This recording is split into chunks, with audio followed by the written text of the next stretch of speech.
Hay, magandang araw po sa ating lahat. Maupay nga adlaw haaton nga tanan ni mga igkasi ko mga waray. At kahit hindi waray, magandang araw po sa inyong lahat. Ngayon ay araw ng Lunes. At undas ngayon kaya kailangan po nating maghanda. Paghandaan po natin ang ating mga mahal sa buhay na wala na dito, di na natin kapiling at nasa kabilang buhay na sila. Kaya naman, paglulutuan natin sila ng masarap na kasaba cake. Dito sa aking kasaba ay malalaman nyo kung paano, ano nga ba ang sikreto ko, kung bakit kahit lagay pa natin yan sa rep at kahit kinabukasan pa yan, hindi po siya titigas. Talagang may panlaban kayo. Dahil actually yung iba kasing kasaba cake, pag ilagay nyo po sa rep, titigas na kinabukasan. So ngayon ipapasyal ko muna kayo at pupunta muna tayo sa aming talipapa kung saan ako bumibili ng nyog o ng gata. Ayan, pinigang gata na po ang binibili ko para hindi na po ako mahirapan pa. Pagdating ko sa bahay, ayan, okay na po yan dahil nakabili ako ng pinagang gata. Gatang-gata na po siya, walang halong tubig po yan. So ayan, nabili ko siya ng 35, dalawang piraso. Ang katumbas nun ay 3 cups. Ayan. So ito nga, kasama ko yung anak ko. Bumili kami ng kamuting kahoy. Nakita ko, wow, ang gaganda ng kamuting kahoy nila, ang lalaki. Talaga naman ito ang perfect pang kasaba cake. So ayan nga, mamimili na tayo ng maganda. Titingnan natin yung gilid kung bulok na kasi yung iba kasi kapag bumili tayo, pagdating natin sa bahay, bulok na, sira na sa loob, kaya kailangan tatapyasan nyo, papatapyasan nyo sa tindera kung okay ba o kung bulok na ba sa loob kasi sayang yung ating pera. Hindi lang sayang yung pera, sayang din yung effort natin na pumunta tayo sa tindahan tapos pag uwi lang natin ay makikita natin na bulok pala. So ito pinakilo ko na. Alam nyo ba mga kawaray, ang kilo nila bawat isa ay almost 50 ata, 1 kilo. Sabihin ko 80 pala, binigay sa akin 80 ang 1 kilo. Sabi ko, bakit ang mahal? 80 ang 1 kilo, 2 kilo itong binili ko, kaya tinanggalan ko ng isa dahil hindi ko kakayanin. 160. So ayan, nagtanong ulit ako sa tindera, doon sa pinakamayari ng tindahan, kasi ito tindera niya lang po ito, doon sa pinakamayari ng tindahan. Sabi ko, magkano ba talaga ang kilo ng kamote, ng kamuting kahoy nyo? Ang sabi niya ay 30. Sa pag-isip-isip ko, kung 30, bakit 160 ang 2 kilo? Kaya ayan, bumalik ulit ako. At pinakilo ko ulit. Ayan ang kinalabasan niya, 80 lang pala. Ano ba yan? Kaya kailangan talaga matinik tayo at magiging wise tayo sa presyohan ng ating binibili. So ito na nga, nakabili na nga ako at kompleto na ang aking mga ingredients. Ito nga, kasama ko ang aking anak. Alam nyo ba, na kapag kasama ko ang aking anak, uuwi akong luhaan sa bahay dahil wala nang matitirang pera sa wallet ko. Dahil kung ano-anong nakikita niya sa mga kahit panali sa buhok, makikita niya yan, pabibili niya sa akin. So, ayun, tuwang-tuwa naman sa ating tindera dahil nabilhan siya. Kaya nga sabi ko, ano ba, dapat hindi kita sinasama dahil nga kung ano-anong nakikita mo, pinabibili mo sa akin, wala na tayong pera. Nakarelate ba kayo mga kananay na pagkasama niyo ang inyong mga anak, halos wala na kayong matirang pera. Lahat na yata gustong bilhin at magmamaktol ha, pag hindi mabigyan dahil minsan lang daw naman. So, eto na, nakahanap na naman siya, nakakita na naman siya ng laruan. Kaya talaga, ayaw na ayaw ko talaga siyang sinasama sa talipapa kapag na bumibili ako ng mga ingredients ko para sa aking mga kakanin. Dahil nga, ilang taon din tayong nag-lockdown, di ba? 2 taon ata. 2 taon din ako nagpahinga na wala akong binibiling laruan. So, ito na nga, pagbibigyan natin itong aking anak na si Katie. Sana'y tumigil ng ulan dahil kapag hindi pa yan tumigil, mauubusan na ako ng pera. So, ayan, madami na nga po akong kwento sa inyo. Ngayon naman ay sisimulan na natin, magluluto na tayo, magbe-bake naman na tayo ng kasaba cake o kamuting kahoy na pinasosyal lang natin, di ba? So, ito ang una nating gagawin dito ay gagadgarin po natin yan. So, ayan. Dahil nung last time na nag-video ako, hindi ko maalala kung ano nga ba ang tawag doon sa kinayod o gadgad. Dahil sa amin ay ranggis sa Samar. Nung bata ako talaga, mahilig talaga ako magsuman. Ayan. Paborito ko yung suman ng kasaba o kamuting kahoy. So, eto na. Gadgarin na natin itong ating kamuting kahoy. Ayan lang. Kailangan po dito ng lakas dahil ito ay gagadgarin natin lahat dahil wala naman tayong machine, di ba? Wala pa tayong mga pang sosyaling machine para magadgad agad itong ating kamuting kahoy.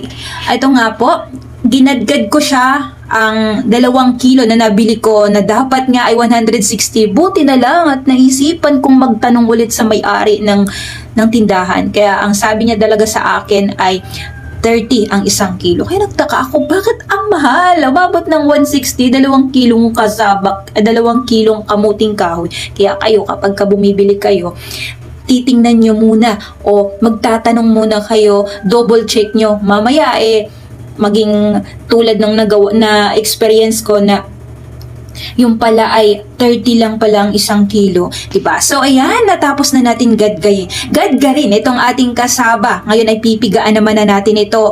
Kumuha kayo ng malinis na towel o tuwalya o kahit na hindi nyo na ginagamit pero malinis po siya, ha. Ngayon, ayan, pipigaan na natin. Pasensya na kayo, din ako nag-gloves dito. Alam nyo naman, malinis naman yung kamay ko at palagi naman po ako nagluluto. Talagang malinis naman po ako gumawa at ito ay pangkain lang din naman namin. So, kung yung mga manunood na gusto nilang mag-gloves kapag ka nagluluto. So, mag-gloves kayo. Pero kasi sa akin, sanay kasi ako na walang sa kamay ko, gloves. So, eto na nga, nung napigaan na natin, nakakuha tayo ng 4½ cup ng ating cassava flour. So, eto na ang aking sekreto sa inyo, ha. Itong tapioca starch. So, ito, 1½ po ito. Nabili ko siya sa SM, mayroon to sa mga supermarket. Mabibili nyo po ito. Nabili ko siya ng 50 ata ito. So, magdadagtag tayo dito ng sugar. Ito ay wash sugar. 1½ cup and 2 tablespoon lang po ito, ha, para hindi matamis. And then, evaporated milk, 170 ml. And then, yung mas maliit na evaporated milk na 140 ml, ayan. Mas masarap yun kapag marami tayong evap. And then, maglalagay na tayo dito nga ng condensed milk. Ang ginamit ko dito ay cowbell, 300 ml po. Bakit nga ba cowbell ang ginamit ko? Dahil mas mura siya at masarap naman. Then, kakanggata, ito ay 1½ cup ng kakanggata. Saktong-sakto lang po ito. Maglalagay naman tayo dito ng egg yolk or whole egg, 5 pieces po ito, medium size. And then, yung ating butter or margarine na tutunawin natin, ito ay 1½ cup. Mas madaming margarine, mas masarap dahil talaga naman mas malambot yan. Haluin na po natin yan. Once na mahalo na natin yan, maglalagay naman na tayo ng pangpasarap na flavor. Ito yung vanilla. 1 teaspoon lang para hindi tayo masobrahan ng panglasa niya. Dahil gusto ko nga, nandun yung lasa pa ng mga gatas niya. Yung parang creamy talaga siya.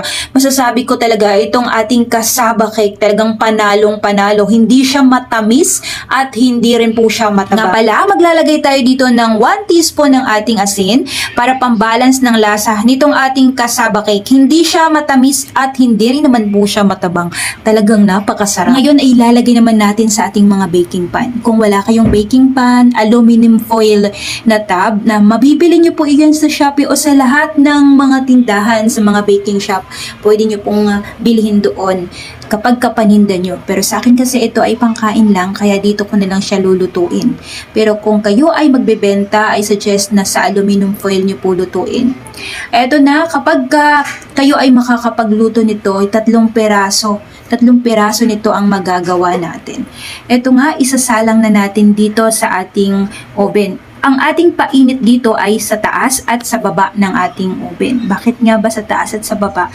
Para yung ma-achieve natin yung parang sunog sa ibabaw. So ito ay 160 degrees Celsius, yung temperature niya. And then lulutuin natin yan ng 40 to 50 minutes. Pagkatapos natin may salang yan, ay gagawin naman na po natin ang ating pang-toppings ng ating cassava cake. Kakailanganin po natin dito ng condensed milk, 1 can, 300 ml. Ang gamit ko dito ay cowbell dahil masarap din po ito kahit mura po. Affordable kapag cowbell ang gagamitin nyo. Then coconut milk, 1½ cup po ang ginamit ko dito. Egg yolk, 5 pieces, medium size po ito. And then maglalagay naman na tayo dito ng vanilla, 1 teaspoon. Ito ay panglasa din at pampasarap din po ito. Ngayon ay imimix lang po natin ito ng maigi hanggang sa wala na yung pamumuo ng ating egg yolk. So ito, pagka ma-mix na natin yan, dapat ay talagang wala kang makikita o masasalat na pamumuo niyan kasi ilalagay po natin yan sa toppings ng ating cassava cake. So ito, nahalo na natin ng mabuti.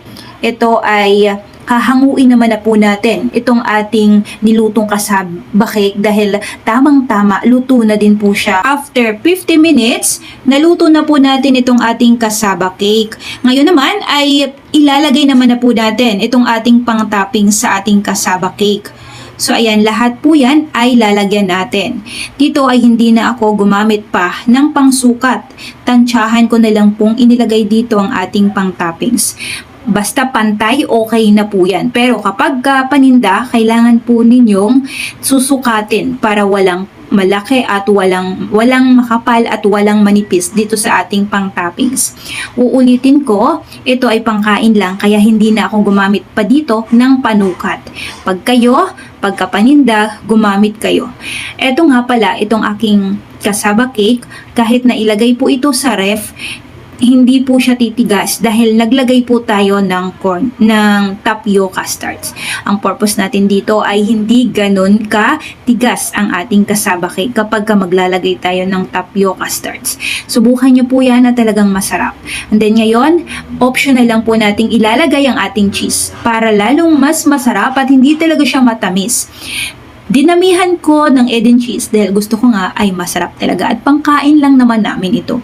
Pero kung paninda nyo, kailangan tama lang ang paglagay nyo ng inyong cheese para hindi po kayo malulugi. Sa costing naman po nito, kailangan kung magkano ang inyong nagastos, kailangan bumalik po yun ng buo and then kailangan mayroon din po kayong kikitain doon. Kayo na po ang bahalang costing kung magkano ang kikitain nyo basta dapat ang puhunan ay bumalik sa inyo. Kailangan, kunyari example lang ito, ang aking nagastos dito ay 300. Dapat bumalik sa akin ang 300 and din ang aking labor. Dahil sa pagod ko, kailangan babayaran din ako ng 300. Kaya dapat 600 po dapat maibenta natin ang ating cassava cake. Example lang po ito nasa sa inyo pa naman din po ang decision kung magkano ang ibibigay nyo pong presyo. So pagkatapos niyan ay ibabalik naman na po ulit natin itong ating cassava cake sa ating oven. Ito ay isasalang po natin ito ng 20 minutes sa mahinang temperature lang. After 20 minutes, ito na ang kinalabasan niya. Medyo sunog sa ibabaw. Yan naman talaga ang ating gustong ma-achieve. Dahil mas masarap po yan kapag ganyan na po ang kulay niya. Ganyan po, napakadami na nating nagawa. Itong ating cassava cake ay pwede nyo po talaga itong pangbenta at hindi kayo mapapahiya sa inyong mga customer dahil hindi po siya tumitigas. Ito yung sekreto nga po natin na gusto kong i-share sa ating mga subscribers, sa ating mga kawaray na nagtatanong kung paano nga ba magluto ng masarap na cassava cake na hindi tumitigas kahit na kinabukasan. Gusto ko naman pong i-share yon dahil gusto ko pong makatulong sa tulad kong nanay na gusto pong kumita kahit nasa bahay lang sila. So, eto na nga, 'di ba? Napakaganda ng kanyang outcome. Sobrang sakto lang ang kanyang pagkaluto at masasabi ko talagang napakalambot niyan kahit na medyo sunog-sunog yan sa ibabaw kasi cheese po yan Talagang pagkakinain mo yan, napakalambot niya, yung toppings niya, tsaka yung ilalim niya. Yung cassava talaga, hindi siya matamis kasi nandun yung agaw ng medyo maalat-alat kasi 'di ba naglagay tayo ng butter at naglagay din po tayo dito ng konting asin. Ang ating asukal nga po dito ay hindi ganun kadami Nasa 1/2 lang at 2 tablespoon. Pero kung gusto nyo pa pong tamisan, depende po sa panlasa nyo yan. Dahil nga ako, ayoko ng matamis, hindi ko talaga siya tinamisan kasi nilagyan ko pa siya ng condense. Sa ibabaw naman, may condense na nga rin. Talagang saktong-sakto lang para sa akin ang tamis niya. Pero uulitin ko kung sa inyo, kung sa palagay nyo ay matabang, magdagdag na lang kayo ng konting asukal. So, eto na, mga kawaray. Titikman na natin itong ating napakasarap na cassava cake. Ito ay pinanghanda ko sa aking nanay. Dahil, di pa mayroon silang tradisyon, mayroon silang sinusunod na kapag mahal na, ganito nga, kapag piyesta ng patay, pupunta, dadalaw daw sila sa bahay nyo, Ganyan, dahil nga malayo nga yung libingan ng nanay ko, nasa Samar at ako nandito sa Antipolo. Kaya ang ginawa ko, nag-alay na lang ako sa altar ng pagkain. So ito nga po yun, yung inalay ko, itong ating kasaba cake. Dahil gustong-gusto ng nanay ko, dahil nga lumaking probinsya, gustong-gusto niya ng mga ganung kakanin. Yung mga kasaba, yung mga kamuting kahoy na talagang ito ang pinakain sa amin ng aking nanay. Kaya naman memorable sa kanya, kaya naman ito ang aking niluto. Mas pinasarap ko pa. Napapansin nyo na pakalambot talaga. Sobra, saktong-sakto lang po ang timpla. Kung nagustuhan nyo po itong aking video ngayon, ang aking recipe ngayon, subscribe nyo po ang aking YouTube channel. Huwag nyo pong kalimutang isubscribe ang Madiskarting Waray. Pero kung gusto nyo pong sumali sa aming group, ang Madiskarting Waray Group, search nyo lang po ang aming group, Madiskarting Waray Group. Marami po doong nagpo-post sa kanilang mga niluluto na galing din sa akin ang kanilang recipe. And then, kung gusto nyo pong hiramin ang aking mga picture para pang post nyo sa inyong mga FB, pang pa-order nyo, i-follow nyo po ang aking Facebook page, Cake by Ate Jazz. Nandun po lahat ng aking mga picture na pwede nyo pong hiramin. Kung gusto nyo pong i-chat ako, magtanong kayo, magre-reply po ako pag hindi po ako busy. Message nyo lang po ako sa aking Facebook, Hasmin Kabikis. Kung sakaling hindi po ako makapag-reply, ayan kasi hindi nga po talaga ako masyadong nag-aano sa Messenger dahil sobrang dami na nga po at marami akong ginagawa. Puwentahan nyo po ang aking mga post doon. Pwede kayong mag-comment at magtanong i-private message nyo ako. Sakaling hindi ko kayo na nare-replyan dahil nga po nasa spam ang message na yon, mag-comment kayo. And then titingnan ko po ang inyong mga message sa akin. So hanggang dito na lang mga kawaray at sana nagustuhan niyo po itong aking video ngayon, itong ating recipe ngayon. Thank you and God bless po sa ating lahat mga kawaray!